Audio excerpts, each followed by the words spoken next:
ចាជំរាបសួរសុខសប្បាយទេទេបាទជំរាបឆ្លើយដែរបងសុខសប្បាយធម្មតាទេបាទ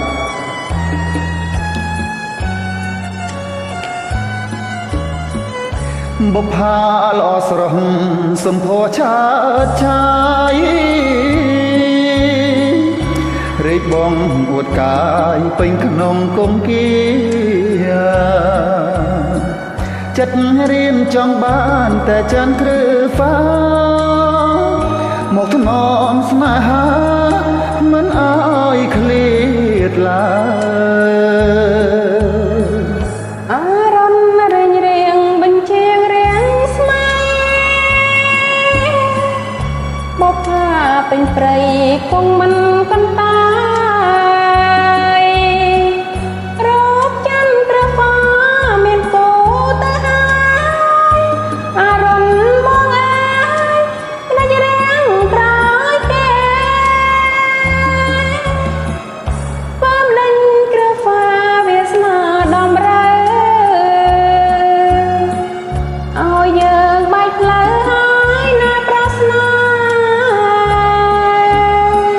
សូមកៅអាណិតបងផងមាសមេរៀបបងសូមថែ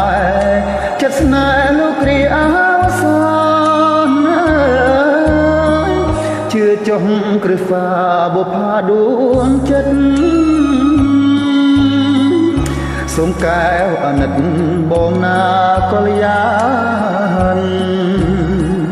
អូនមានគូហើយមិនដេចឡើយនឹងហ៊ានប្រងប្រកបប្រាណឲ្យបានជាគូ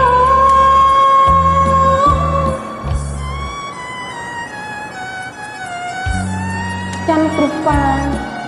មានគូទៅហើយអារម្មណ៍បងហេតុអ្វីបងរះក្រោយគេអញ្ចឹងខ្ញុំមិនអាចក្បត់ចិត្តគេទេណាបងគ្រឹហ្វាអូនវាគឺជារឿងព្រំលិខិតទេជឿចុះគ្រឹហ្វាបុប្ផាដួងចិត្តសូមកែវអាណិតបងផងកល្យាន